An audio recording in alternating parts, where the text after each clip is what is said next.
Shalom, selamat pagi, saudara Tuhan. Kembali kita dalam renungan pagi. Dan kemarin kita telah sampaikan bahwa menunggu itu sesuatu yang rumit. Tetapi ketika kita menunggu itu, sebetulnya kita berada di dalam waktu Tuhan.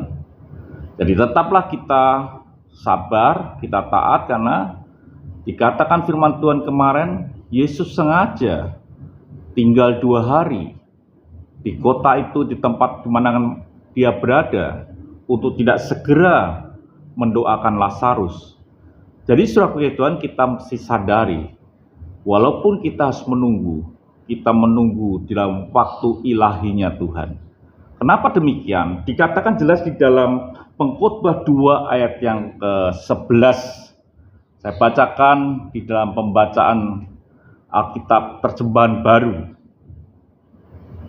Menentukan waktu yang tepat, itu Tuhan. Dikatakan, Ia menentukan waktu yang tepat untuk segala sesuatu. Ia memberikan keinginan untuk mengetahui hari depan, tetapi kita tak sanggup mengerti perbuatan Allah dan dari awal sampai akhir. Yang jelas dikatakan di sini, menentukan. Ia menentukan, Tuhan yang menentukan waktu yang tepat untuk segala sesuatu. Ternyata sudah punya Tuhan tuh punya waktu untuk menjawab doa kita. Inginnya kita ini sesuatunya cepat. Kita sedang berada dalam dunia yang serba instan, serba cepat. Semuanya ingin cepat. Bahkan ketika kita lambat, kita tidak suka. Inginnya cepat. Jadi saudara Tuhan, di tengah-tengah seperti ini atau kita lihat hal ini, kita sadar bahwa hidup ini ada yang disebut waktunya Tuhan. Dan waktunya Tuhan jelas, Ia menentukan waktu yang tepat untuk segala sesuatu. Jadi dia menentukan, Tuhan menentukan waktu yang tepat untuk segala sesuatu. Dalam terjemahan lain dikatakan, Ia membuat segala sesuatunya indah pada waktunya. Dan terjemahan lain dikatakan, Ia membuat indah pada waktunya. Jadi saudara Tuhan, kalau Tuhan tahu membuat indah pada waktunya, kita harusnya dalam posisi apapun juga ketika kita menunggu, kita harus sadar bahwa tiba saatnya kita sedang berada di dalam waktunya Tuhan, dan tiba saatnya Tuhan yang tidak pernah terlambat menurut ukuran Tuhan, itu akan membawa kita di dalam keindahan.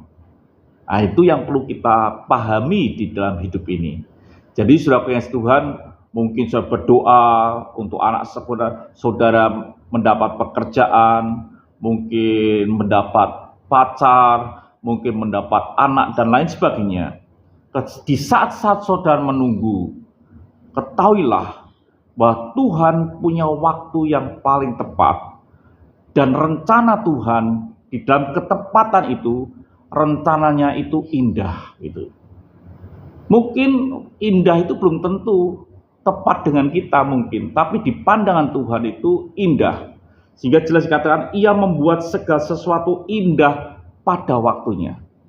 Jadi satu kali saudara akan mengerti kenapa terlambat, kenapa ditunda, kenapa tidak sekarang, kenapa tidak kemarin. Tiba saatnya saudara akan tahu, ketika waktu itu datang, saya berkata, memang Tuhan membuat segalanya indah pada waktunya. Tuhan memberkati. Mari kita berdoa. Terima kasih Bapa. Penundaanmu saat kami menunggu, karena Engkau membawa kami dalam keindahan. Haleluya. Amin.